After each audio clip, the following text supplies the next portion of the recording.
Do you believe in dragons? I never did, not until this year anyway. Not only do I believe in them now, but I think there's a chance some of these guys might still be roaming this flat realm we live in. You see, I don't really pay attention to the mainstream news other than looking to see the nonsense they're putting out there. But lately, I've been paying attention because they've been putting out things that are kind of revealing the fact that dragons existed here.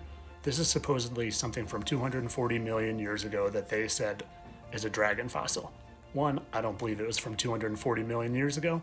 And two, they try to pass it off as some sort of water dinosaur. This is a dragon. Only a few weeks back, this was found, and they said it was some sort of water animal again, a plesiosaurus. But they said it was found in the cliffs. Funny how it was found way up in the cliffs, and it was supposed to be a water animal. And I don't know about you, but that looks a lot like what I would imagine a dragon said to look like. Here's a closer look, courtesy of the BBC. Looks awful dragon-like to me.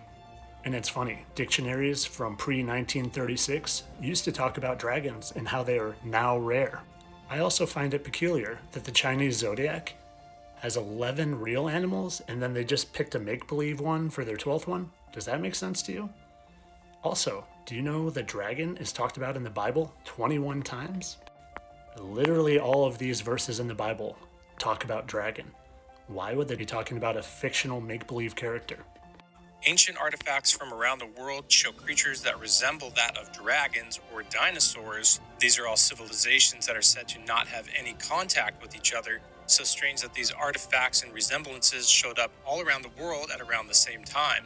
In the 12th century, in one of Cambodia's largest temple complexes, Angkor Wat, there's a depiction of what looks to be a scale-type large reptile. In 1944, an enormous cache of ceramic figurines were discovered by a German immigrant, Waldemar Julsrud. Ancient cultures from all over the world all depict dragons.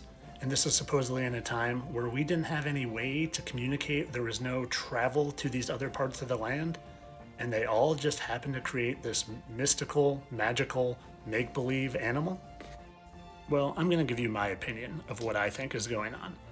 I think that this man, who just happened to be the inventor of the term dinosaur, and also just happened to be an evolutionist who wanted to push the theory of evolution. I think they created the term dinosaur and talked about dinosaurs from 65 million years ago. So when dragon bones or giant bones were found, we could not link that to the Bible. The word dinosaur wasn't even around until 1942, and the same man that coined that term just happened to be the first one that ever found dinosaur remains. And it's funny because at first they thought that the remains of that dinosaur was actually a large giant femur from a giant human.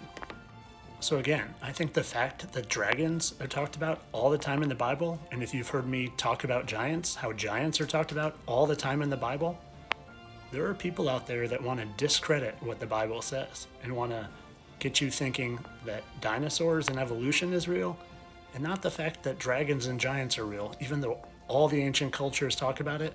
And do I think there's a chance there might be some very few hidden dragons in the world today? I do. I think there's a chance that there are. Videos like this and this one that I started with seem pretty legit. Now, I'm not 100% sure, and there can always be good CGI these days, but the evidence points to yes, especially in our past. And I even think there's a chance that they're working on bringing that population of dragons back, because these pictures were found taken from a lab in China, and they look pretty real to me again. So you tell me, do you think dragons existed, or do you think all the ancient cultures just had the same make-believe idea?